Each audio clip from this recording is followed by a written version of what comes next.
नमस्कार। जय हिंद, जय भारत, जय श्री राम, जय हिंदुत्व, जय हिंदू समाज। मित्रों, आज मैं आपके सामने उपस्थित हुआ वो इज़राइल और फिलिस्तीन में आपने अभी देखा कि 4-5 दिन पहले कितना विभत्स उनकी छुट्टी के दिन किस तरह से आक्रमण किया गया और कितना विभत्स दुर्दांत तरीका अपना करके सैकड़ों लोगों को मार डाला गया, नंगा किया गया। इस तरह के कृत्य उस समूह के द्वारा, उस जाति विशेष के द्वारा पूरे विश्व भर में ऐसा ही किया जाता है। ये कोई नई बात नहीं है, वो हमेशा ही ऐसा करते हैं। उनका समाज पूरे विश्व में जब भी जहाँ मौका पाता है वो ऐसा ही करते हैं। आप लोगों में से जो लोग 90-92 के आसपास में रहे होंगे, उन लोगों ने कश्मीर पर, जम्मू कश्मीर के हिंदुओं को किस तरह शरणार्थी बनाया, किस तरह से उन्हें बाहर निकाला, उनके घरों पर कब्जा किया, उनकी बहू बेटियों की हत्याएं की, सामूहिक नरसंहार करके वहाँ से खदेड़ा, ये आपने देखा रहा होगा। मैं तो उसका साक्षात गवाह हूँ। यथासंभव हम लोगों ने उत्तर प्रदेश से भी जो भी संभव हो सकता था, हम लोग उनकी लड़ाई लड़ने के लिए जम्मू कश्मीर भी, आज जो हमारे प्रधानमंत्री जी हैं नरेंद्र मोदी जी, इनके साथ हम लोग गए थे कश्मीर ध्वजारोहण पर। चूँकि आतंकवादियों ने खुलेआम चुनौती दी थी कि हिंदुस्तान के किसी माई के लाल में दम नहीं कि जो कोई हिंदुस्तानी हमारे जम्मू कश्मीर में आ सके। ऐसे दिन भी हिंदुस्तान ने देखे थे। समाचार माध्यम तब प्राइवेट न्यूज़ नहीं होते थे, सरकारी एक समाचार होता था, उसमें कंट्रोल्ड समाचार आते थे, न्यूज़पेपर भी कंट्रोल्ड थे। जम्मू कश्मीर की घटनाओं का उतना विभत्स रूप समाचार नहीं आता था, लेकिन पांचजन्य के माध्यम से हम लोगों को जानकारी मिला करती थी। तो देश भर में उस समय भारतीय जनता पार्टी भी इतनी मजबूत नहीं थी, फिर भी अपनी उस व्यवस्था में जितना भी संभव हुआ हिंदू संगठनों से उन लोगों के पुनर्वास के लिए सहयोग के रूप में थोड़ा बहुत कार्य किया।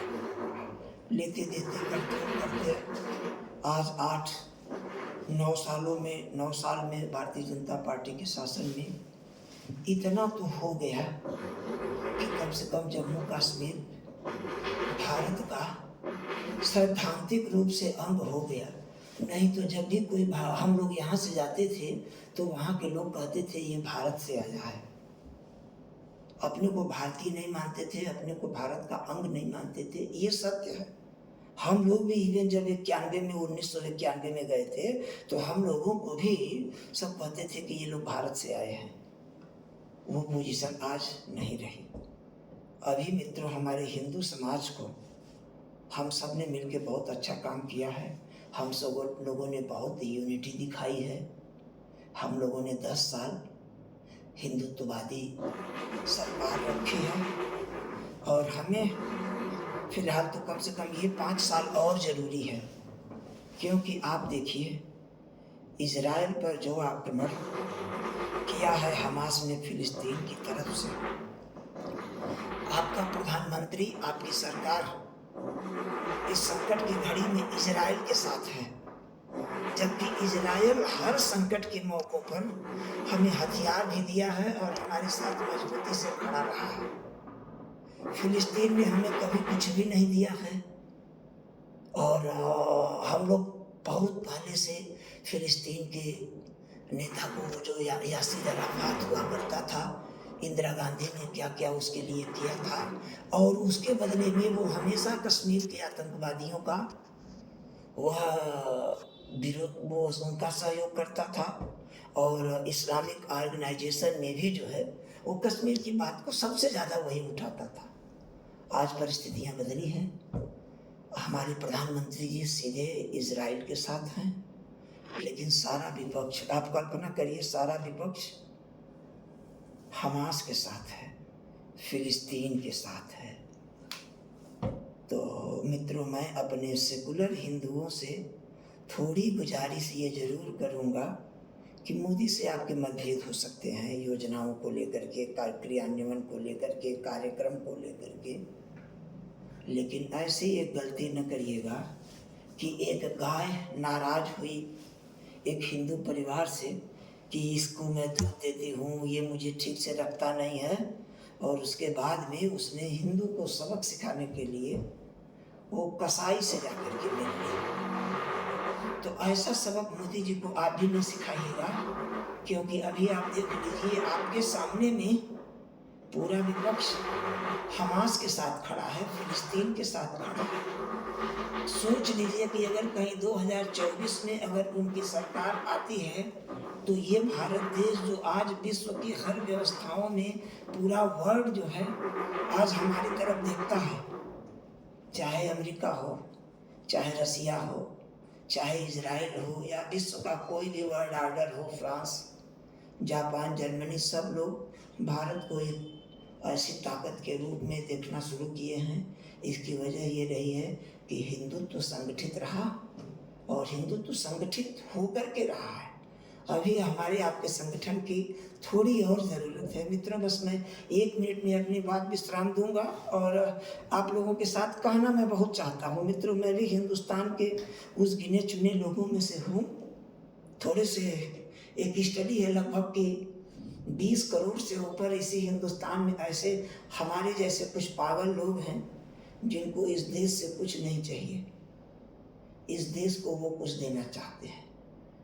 2 तरह के मोटो है मित्र। एक वो वर्ग है कि हमें देश ने क्या दिया, हमें सरकार ने क्या दिया, हमें मोदी ने क्या दिया, हमें मुख्यमंत्री ने क्या दिया, हमें प्रधान ने क्या दिया। और एक वर्ग वो है कि हमें तो इस देश में जन्म मिला, हमें प्रभु परमात्मा का साथ मिला, हम भारत देश में पैदा हुए, हम मनुष्य योनि में पैदा हुए, बस इससे ज़्यादा मुझे और कुछ नहीं चाहिए, ये मुझे सबसे ज़्यादा मिला। इसके बाद वो 20 करोड़ के करीब लोग ये चाहते हैं कि हम इस देश को क्या अपना योगदान दे सकते हैं। मैं भी उस 20 करोड़ के करीब लोगों में हूँ कि इस देश को क्या दे सकता हूँ। आपसे हाथ जोड़ के आग्रह है कि हमारे हिंदू धर्म में कोई छोटा बड़ा नहीं। उस पर मैं एक अलग वीडियो बनाऊंगा कि कैसे एक ब्राह्मण, कैसे एक दर्जी, धोबी, सारे लोग एक हैं। इस पर मैं एक अलग वीडियो बनाऊंगा। और कैसे सतयुग, त्रेता, द्वापर में और आज भी कलयुग में ईश्वर के दरबार में, रामायण में, रामचर्चा में कैसे सब लोग एक साथ बैठते हैं, ये मैं अलग विषय पर रखूँगा। अभी आप लोगों से ये आग्रह है कि इजराइल की सुख शांति के लिए प्रार्थना करिए, क्योंकि गजवाए हिंद और एक समाज को रोकने में वह भी विश्व में एक बड़ी सहयोग, बड़ी मदद करेगा। और इस हमारे वीडियो को और कुछ ना करिएगा, हमारे 5, 7, 8 भाई लोगों को आप सुनिएगा, 5 लोगों को भेज दीजिएगा, 2 लोगों को भेज दीजिएगा। थैंक यू, नमस्ते, जय हिंद, जय भारत।